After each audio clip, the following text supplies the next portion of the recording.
Much of the historical information contained in distance signal programs was gleaned through membership in the Atlantic Coastline and Seaboard Airline Railroad's Historical Society. To learn how to join this great group of railroad fans, go to aclsal.org or search ACL-SAL on Facebook. My friends often ask me, what's involved in rail fanning? What do you do? I tell them it's mostly driving. Lots and lots of driving. It's why rail fans are so much more acquainted with side roads and back roads than most other folks. We've been down most of them looking for tracks. I do most of my rail fanning on the CSX main line through the middle of Florida, the ex-Seaboard Main, now called the S-Line. This is the bottom of the racetrack, Vitis Junction. Red signals this morning. So far, not good. Driving north on the old Lakeland Highway, not much hope at Dade City either. Or at Lacoochee. This is a totally dark siding. Signals only light up when a train is approaching. The south end is protected by this 5-target dwarf signal, one that I've never seen lighted, so I don't know what aspects it displays. I'm only guessing that the more complicated aspects are because of the industry spur that breaks out of the siding at the north end, and therefore a train could be on 2 switches at the same time, so it might display a restricting, a slow clear, or other slow indications. Now that 4-acre siding has been extended into Baldwin, Lacoochee is the shortest siding on the S-Line at 7,423 feet. CSXT TO8708 has cleared. This is the St. Catharines CSXT 3044 southbound out. 8 miles north is Rerdell crossover, and this curiosity, a brand new set of wheels and axles.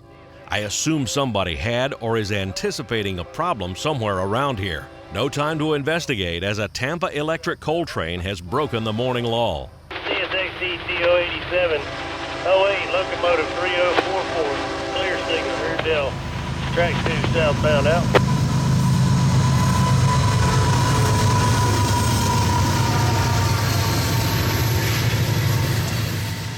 This is one of the trains that serves Tampa's giant Big Bend power station on Tampa Bay.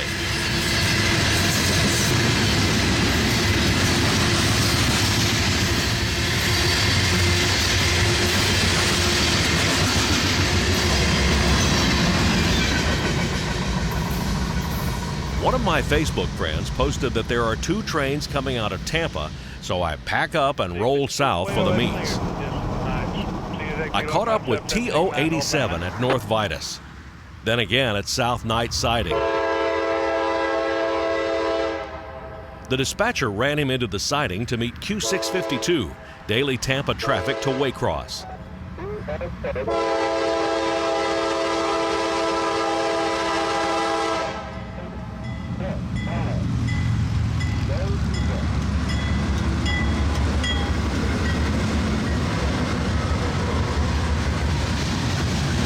CSXT K42612 leading to CSXT A-850.7, got a medium approach. South end, Plant City, main to side, northbound. Hey there, 426, what's your full call sign there?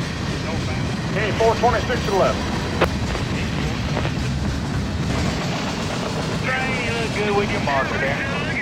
Yeah, we still looking at yours. You just got it all right now. You say Mikey bringing up. You're looking good so far. All right, please look at them carefully. Done had to change our list a little bit. How many cars y'all got? 120, but we got a lot of racks. TO87 moves on south, but another meet is set for the next siding ahead, Plant City. SXT K42612, stop sign Plant City, northbound out. K426, ethanol empties out of Tampa, has gotten there first, so he's in the hole.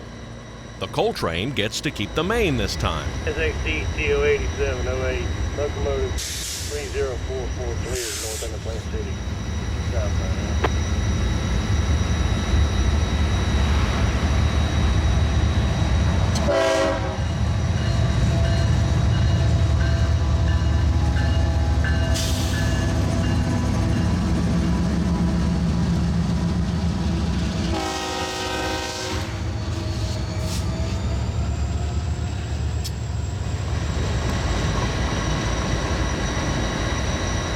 After TO-87 passes, the ethanol unit train is turned loose and heads north. 087 train look good. Marker in place. Over. Have a good one. CXT K42612 leading to CSXT 8155. Medium cleared. North end plant C, side to main, north out.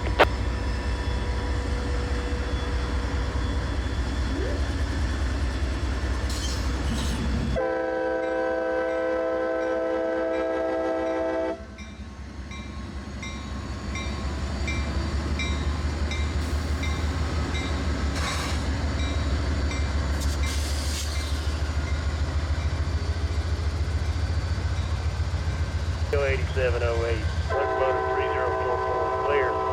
Sailor Junction, southbound now.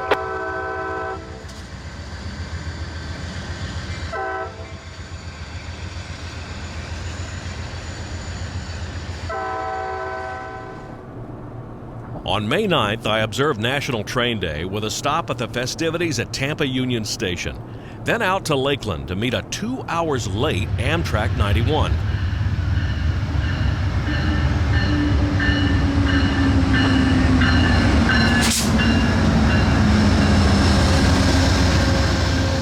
A pedestrian killed on the A-line in Boulogne, Florida, tied up everything for several hours. The Florida Funnel is that piece of the A-line between Folkestone, Georgia and Callahan, Florida.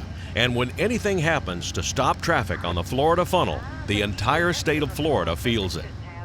From Lakeland, I wandered up the S-line, but the incident at Boulogne had created a big gap in traffic. 3 hours passed and I was at Coleman, just south of Wildwood, listening to nothing but the bugs on this Florida spring afternoon. A big cross-tie replacement job is underway on the S-line. Railroaders call it retimbering. Then at 5 p.m., tally-ho.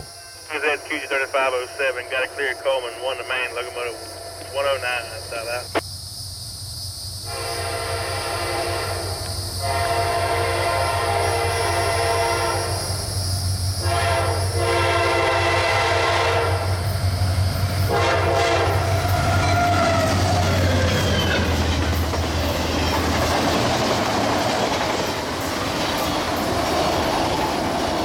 Q235 is solid auto racks, brand new automobiles for Central Florida.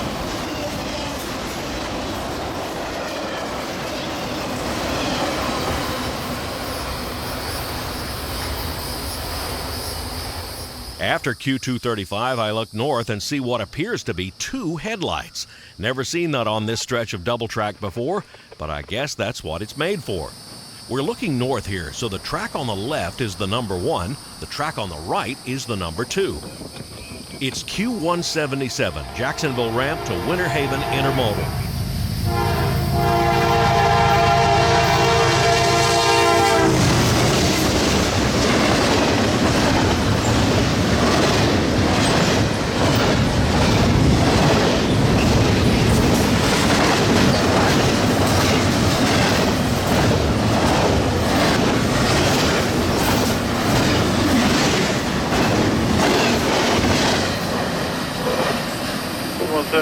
CSXT 5471. Got a clear blade panel stop style out. Now listen to this. That's the noise of the power switch reversing to turn out Q237 off of track 2 to the single main here at Coleman. Q237, 07 south, inch 54, 58, medium approach medium, Coleman, track 2 out. Medium approach medium. That's medium speed through the turnouts, then proceed, approaching the next signal not exceeding medium speed.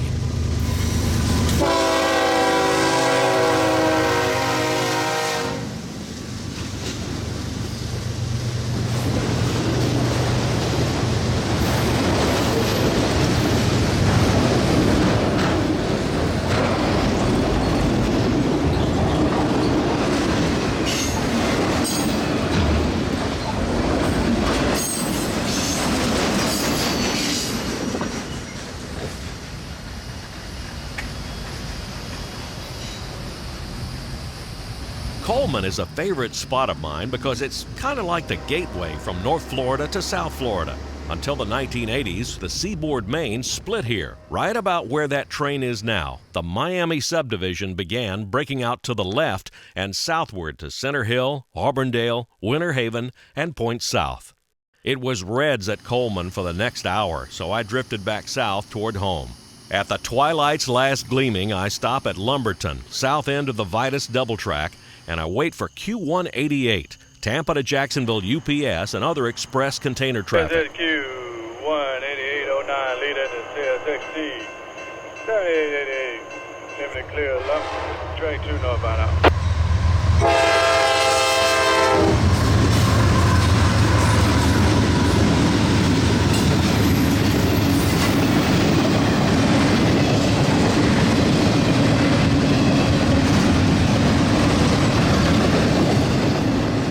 With no more light, it's time for me to head to the Hacienda and Tampa. At Lumberton, Florida, this is Danny Harmon, out.